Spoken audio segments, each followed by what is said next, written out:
अब तक सारे लोग देख चुके, और अचानक 4 दिन के अंदर ही अंदर विश्राम की स्थिति जो आ गई, ये हमारी भारत की अपना शब्दावली है, जिसमें हम इसको विश्राम शब्द कह रहे हैं। सीज़ फायर मतलब युद्ध विराम। तो हमने तो कोई युद्ध लड़ा नहीं, ना हमने कोई युद्ध की बात की थी। हम तो एक अपना ऑपरेशन, एक अपना अभियान, जिसको संचालन प्राचलन कहते हैं, लेकर के हम चले थे कि आतंक और आतंक से जुड़े लोग, जो कोई भी उनकी सहयोग मदद में आएंगे, हम उनको मिट्टी में मिला देंगे। ऐसा हमारा देश के प्रधानमंत्री नरेंद्र मोदी ने कहा था, और उनकी दृढ़ संकल्पता पे कहीं किसी को कोई शक नहीं होना चाहिए कभी, क्योंकि जब अब तक जो बात उस व्यक्ति ने कही है बतौर प्रधानमंत्री, वो अपनी बात पे हमेशा हर जगह खरे उतरे हैं। खैर, अब हम ये सारी चीज़ें तो सब आप लोगों के बीच जा चुकी हैं, आप लोग इन चीज़ों से पूरी तरीके से अवगत हैं। अब जो एक सीज़ फायर के बाद विपक्ष और देश में एक नरेशन अलग से नरेट किया जा रहा है, या नरेशन गढ़ा जा रहा है, उसमें ये आ रहा है कि साहब अमेरिकी दादागिरी के दबाव में या उनसे कहीं न कहीं प्रभावित होकर के हमने ये युद्ध विश्राम की जो सीज़ फायर की बात कही जा रही है, वो हमने कर लिया। जबकि पहले ही मैं आपको ये क्लियर कर रहा हूँ कि ये कोई युद्ध नहीं था। क्योंकि बात देखिए, हम जब अपना टारगेट तय करते हैं, तो क्या आप ये सोचा आपने कभी कि हमारा टारगेट क्या था? हम टेरर के अगेंस्ट लड़ रहे थे या टेरिटरी के अगेंस्ट लड़ रहे थे? टेरिटरी हमें नहीं लेनी थी, हम टारगेट पे ही फोकस कर, हमारा टारगेट था जो टेररिज्म।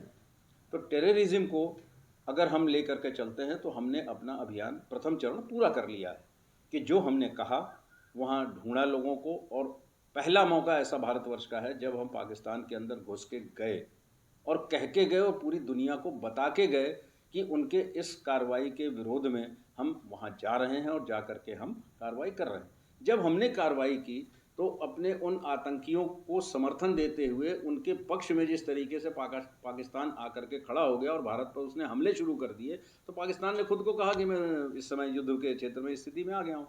तो भारत ने उसकी औकात उसको दिखाने की जो मन में ठान ली, वो पिछले 3-4 दिनों में बातें निकल के सामने आई हैं। खैर, वो सारी चीज़ें आप लोगों से कोई चीज़ छुपी नहीं है, लेकिन इसमें अब जो एक महत्वपूर्ण बात मैं आप लोगों तक लाना चाहता हूँ कि जो युद्ध विश्राम हुआ है, हमारे हौसले कहीं भी कम नहीं हुए हैं, और ना ही ऑपरेशन सिंदूर हमारा कहीं बंद हुआ है, वो यथावत जारी है। और अगर कहीं कोई ऐसी घटना दोबारा पुनरावृत्ति कहीं भी होती है, तो निश्चित रूप से उसका जवाब देने के लिए हम पूरी तरीके से सजग तत्पर बैठे हुए हैं। लेकिन इसका एक आफ्टर आप देखें तो कुछ चीज़ें घटना जो सीधे हमें दिखाई देती हैं, उसके पीछे यानी एक तीर से दो शिकार। पाकिस्तान पे भारत ने जो भी कार्रवाई की, क्योंकि वहाँ आतंकवादी थे, आतंकवादी ठिकाने थे, वो उनका एक गढ़ था, उनका पूरा पूरा स्थान था, वहीं से वो पुष्पित और पल्लवित हो रहे थे, वहीं से वो बढ़ रहे थे। उस पर हमने हमला तो किया, पाकिस्तान को पूरी तरीके से वो कर दिया। लेकिन आप ज़रा से ये सोचिए कि जो हजारों हजार की संख्या में अपने पास ड्रोन उसने भेजा, हमला किया भारत पे, मिसाइलें दागी, पाकिस्तान के हवाई जहाज उड़े, वो सब टारगेट ओरिएंटेड थे भारत के क्षेत्रों को और शहरों को नेस्त नाबूद करने के लिए। लेकिन हमने समय रहते माकूल जवाब दिया अपने हथियारों से। वो हथियार जो आधुनिक तौर पे बहुत सारे ऐसे हमारे हथियार हैं, लड़ाई के साधन, जो इस युद्ध में खुल के आए, पूरी दुनिया विस्मृत है। यहाँ तक कि अमेरिका और चाइना भी हतप्रभ है कि ऐसे उपकरण और रक्षा कवच प्रणाली और इस तरीके की जो चीज़ें हमारे पास हैं, ये भारत ने कब बना लिया, कैसे बना लिया कि उनके हजारों ड्रोन्स को हमने चुटकियों में मार गिराया। और लोगों को ये भी थोड़ा सा फंडा क्लियर कर दें कि S-400 जो महंगा हमारा एयर डिफेंस सिस्टम है, उससे हमने उनके ड्रोन नहीं गिराए हैं। वो L-70 के नाम से जो हमारे पास अपनी स्व-विकसित, भारत की विकसित हुई पिछले 4-5 सालों में जो विकसित करके भारत ने उसका सफल परीक्षण कर लिया, ये एक अच्छा मौका था। और मैं तो ये कहूँगा कि जो जहाँ तक मैं समझ पा रहा हूँ, जो अब तक मैंने देखा सुना समझा है, कि उसके हिसाब से भारत ने अपनी मार्केटिंग के पहले, जैसे एक मार्केटिंग होती है, तो जो स्वदेशी हथियार हमने तैयार किए हैं अब तक, उनकी मार्केटिंग के लिए ये 4 दिन का हमारा सिंदूर अभियान भी काफ़ी सफल रहा।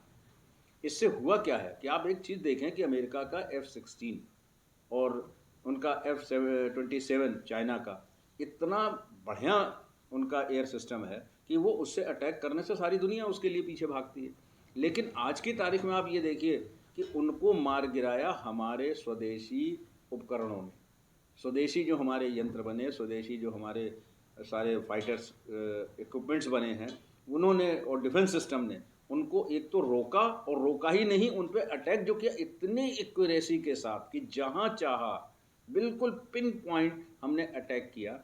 और उस अटैक का नतीजा ये सामने हुआ कि ऐसा माना जा रहा है, जैसा कि सुनने में भी आ रहा है, कि जो पाकिस्तान का परमाणु संयंत्र केंद्र है जहाँ पे उनके परमाणु हथियार रखे हुए हैं, बिल्कुल अप्रोप्रिएट उसके बगल में ही हमला करके भारत ने संकेत दे दिया कि अभी हम तुम्हारे परमाणु संयंत्रों को नष्ट नहीं कर रहे हैं। लेकिन फिर भी ये चीज़ें निकल के आईं। अब उसमें क्या हुआ कि चीन जैसे देश की जो दादागिरी अब तक चल रही थी कि साहब पूरे विश्व में अमेरिका, रूस और चीन एक 3 महाशक्तियाँ मानी जा रही थी, आज की तारीख में अमेरिका और रूस भी दोनों बिल्कुल नतमस्तक हो गए, बौने साबित हो गए भारत के आगे। F-16 को मार गिराना और चाइना के विमान को गिरा देना। उनके बीच में एक तुर्की नाम का देश आया जो अपने ड्रोन्स की सप्लाई करके अपने आप को विश्व में बहुत बड़ा पुरोधा समझता था कि साहब मेरे टक्कर मुकाबले में कोई नहीं है।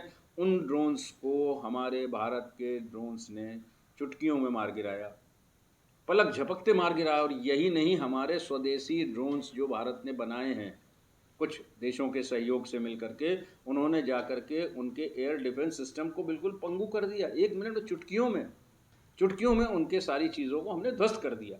तो अब देखिए जो अभी लेटेस्ट बात आ रही है कि इस घटनाक्रम के बाद जिन लोगों का ध्यान चाइना के ऊपर लगा था, जो चाइना से हथियार खरीदना चाहते थे, उन्होंने अपनी डील कैंसिल करनी शुरू कर दी है। लोगों का ध्यान अमेरिका से हट गया है और अब लोग बड़ी आशा भरी नज़रों से भारत की तरफ देखने लगे हैं।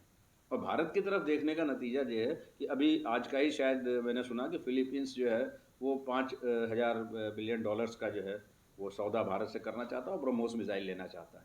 और आप देखिए इस प्रोस्पेक्ट को भारत भी व्यावसायिक दृष्टि से देख रहा है। और लखनऊ में अभी 2 दिन पहले एक नए यूनिट का इनॉग्रेशन भी कर दिया गया है और बहुत जल्दी वहाँ से उत्पादन शुरू हो जाएगा। तो केवल इतना ही नहीं है, अगर चाइना को बहुत बड़ा धक्का लगा है, जो चाइना चाहता था कि भारत युद्ध में शामिल हो जाए, और जैसे रूस और यूक्रेन का युद्ध चल रहा है लंबे समय से, इजराइल और हमास का, फिलिस्तीनियों का युद्ध चल रहा है, ऐसे ही भारत भी पाकिस्तान के साथ उलझ जाए तो इसका जो प्रोग्रेस है, विकास का जो डेवलपमेंट का काम है वो रुक जाएगा। और किसी तरीके से भारत जब उसमें इंडल्ज हो जाएगा तो इसके विकास के काम रुक जाएंगे। लेकिन भारत ने बड़े बुद्धिमानी के साथ, भारत ने नहीं समझौता किया, भारत आगे नहीं बढ़ा इसमें पाकिस्तान ही आगे गया है, जो विदेशियों के सामने, दूसरे देशों के सामने जाके गिड़गिड़ाया कि साहब इन्हें रोको वरना तो ये हमारे मार डालेंगे। और इस बात का संकेत कल जो राष्ट्र के नाम संबोधन नरेंद्र मोदी प्रधानमंत्री का था, उसमें उन्होंने साफ साफ ये संबोधन में दे दिया कि कोई हमें ब्लैकमेल ना करे कि हम परमाणु शक्तिशाली देश है, परमाणु युक्त देश हैं। अब इस नाम पे कोई ब्लैकमेल ना करे, वो इस बात का क्लियर, स्पष्ट रूप से हमें संकेत दे रहा है कि पाकिस्तान के परमाणु केंद्रों पर जो भारत के हमले हुए हैं, उनके आसपास हुए हैं, कुछ न कुछ तो हुआ है। अब इसको ना तो पाकिस्तान कह रहा है, लेकिन पाकिस्तान इतना भयभीत था, जैसा कि वीडियोज़ में दिखाए गए, समाचारों में बताए गए, मीडिया के उसमें चीज़ों में निकल करके आई है सामने कि मुनीर जो उनके सेनाध्यक्ष हैं वो जाके बंकर में छुप गए थे। और उनको ये लगा कि अभी भी उसकी जांच हो रही कि कहीं ऐसा तो नहीं कि उस परमाणु संयंत्र के नीचे से विकिरण शुरू हो गया हो, तो उसको नष्ट किया जाए और देखा जाए। तो कुछ विदेशी टीमें भी वहाँ पहुँच रही हैं, ऐसा बताया जा रहा है। लेकिन कुल मिलाकर के ये जो 4 दिन का सौदा था, ये नरेंद्र मोदी के दूरदर्शी के सोच का